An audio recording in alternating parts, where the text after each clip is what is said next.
Ramona's weekly allowance is $40 per month. She spends $28 on her lunch at school each month. The rest is for savings or to buy something she wants.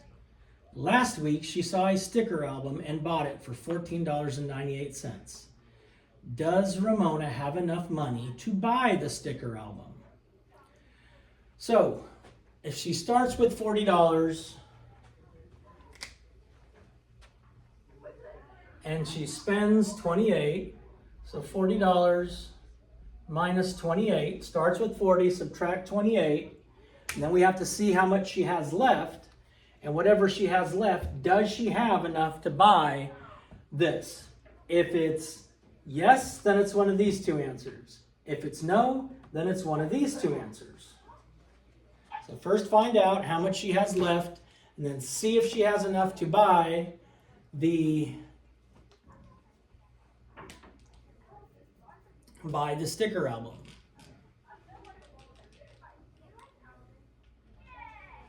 Represent the following multiplication problem on the pictorial model below and solve. 90 hundredths times 20 hundredths. We've done 1 million of these. What you have to do, and I'd like to see the work done neatly, is we're going to shade in 90 hundredths in one direction. So we're going to pretend like this is shaded in. 90 hundredths is the same as 9 tenths. 90 hundredths is the same as 9 tenths. So I've shaded in 9 tenths of them. And 20 hundredths, which is the same as 2 tenths. And the answer is this part here that's shaded in by both of these. But I expect to see it neatly shaded in. One color this way, one color for these, and they're going to be 18 hundredths, 0.18 shaded in. There are 18 of these little boxes shaded in. Less than 1 times less than 1. I'm going to have an answer less than 1. It can't get bigger because I'm multiplying by less than 1.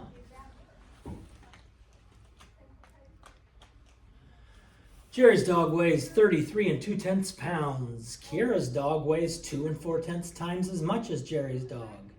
What does Kiera's dog weigh? Well, it weighs this much more. 2 4/10 times as much. So we're going to have to take this, 33 2/10, and multiply that by 2 4/10. And if I'm going to estimate, if I make this 33 times 2, my estimate is 66. Okay? I put both of these down though. Instead of 33 2/10, I made it 33. Instead of 2 4/10, I made it 2. So my answer is going to be a little bit more than 66. I'm multiplying decimals, so I'm going to ignore the decimals. I have 332 times 24. I'm ignoring the decimals until I get the answer. Let's see, I have 8, 12, 13, 0, 4, 6, 6, 8, 6, 9, 7. And so using your estimate, you'd have to figure out where to put your decimal point. If my estimate is 66, my decimal point probably needs to be between the 9 and the 6. Thomas works as a janitor and earns $790.45 per week. If he works 16 weeks, how much will he earn? Well, 1 week is that much. We want to know how much in 16 weeks. So my equation is going to be M equals $790.45 times 16. Well, if I make that 800 times, let's say 20, then we're going to get, let's see, 8 is 16 with 3 zeros. So I'm going to get somewhere around $16,000. Now I rounded both of these up, so it's probably going to be less than $16,000. But we can check it out. Now when multiplying, and we have decimal numbers in here, I can ignore them. So I could have 790 45 times 16. Now that's a lot of numbers. What I would do 790 and 45 hundredths times 10. And then I would do 790 and 45 hundredths times 6. And when I multiply by a multiple of 10, a power of 10, then that decimal point moves over to the spot. So I have 7904 and 50 cents. So $7,904.50. So then I just have to multiply this by 6, add that and this together, and I'm going to get my correct answer. Mr. Alvarado used this model to represent one whole. Which model represents 1 9/10 times 2? So first of all, we need to know we have two groups. Okay? B doesn't have two groups. D doesn't have two groups, so B and D can't be it. Second thing we need to know, if this is 1, each group needs to have 1 9/10, which is going to be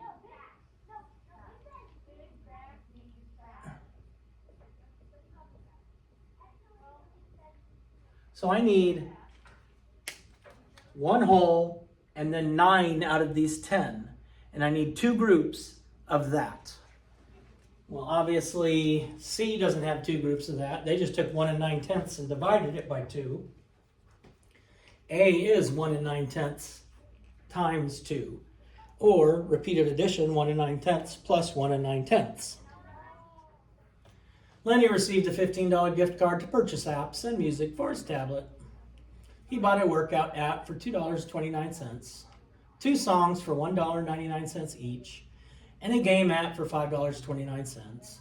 If he used the gift card to pay for these purchases, how much money remained on the gift card? We've done a problem just like this a million times. So we start with $15. And then we're going to subtract from that what he bought.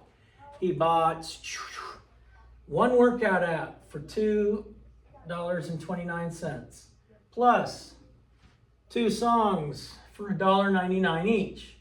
So we could do $1.99 plus $1.99 plus he bought a game app for $5.29. So to solve this, I would have to find the sum of these, add them all together, find the sum, and subtract it from 15.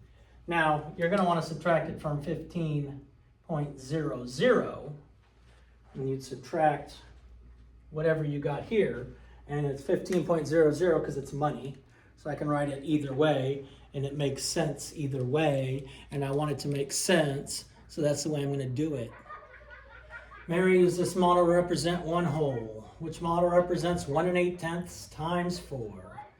Well, remember, multiplication is the same thing as repeated addition, so we're looking for which one does 1 8/10 plus 1 8/10 plus 1 8/10 plus 1 8/10. Well, A doesn't have 1 8/10 4 times. C doesn't have 1 8/10 4 times. D doesn't have 1 8/10 4 times. The only one that has 1 8/10 4 times is B. The school math coach takes an inventory of math materials. He counts the materials for 5 classes. So we have 5 classes. Each class he's counting the material for, so he's going to do it 5 times. Each class has 7 boxes of 10 mirrors, so mirrors is 7 times 10. 7 boxes, 10 mirrors in each box. 6 boxes of 9 rulers, so rulers is 6 times 9. And 3 boxes of 2 calculators. So calculators is 3 times 2. Now this is how much for 1 classroom. We want to know how much for 5 classrooms. So if you put this together, you would have 5 times whatever the sum of these products are. So So 7 times 10 is 70, plus 54, plus 6, and then you'd multiply that by 5. So one of these takes all of these and multiplies them by 5.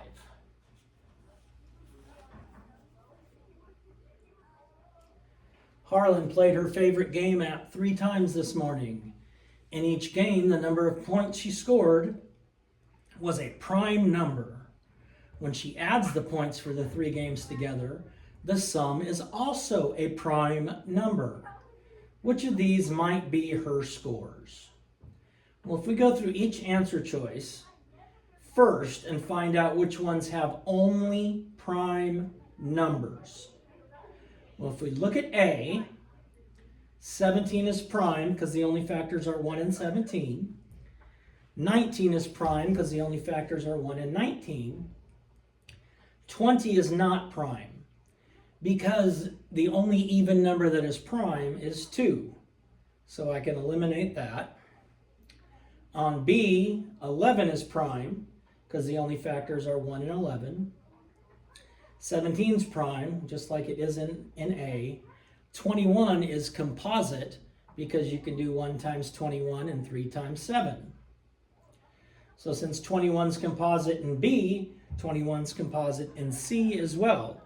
So D is the only one that has all prime numbers. 29, 19, and 23 are all prime numbers. A factory makes 80 bicycles a day. How many bicycles do they make in 22 days? So 1 day is 80 bicycles. 2 days would be 160. 3 days would be 240. So we got to multiply 80 times 22 equals B for our number of bicycles. We always estimate.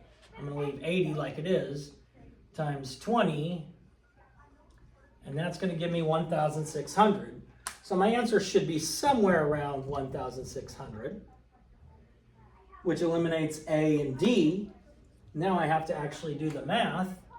If I multiply 22 times 80, and that would give me the correct answer. Easy peasy, raw chicken squeezy.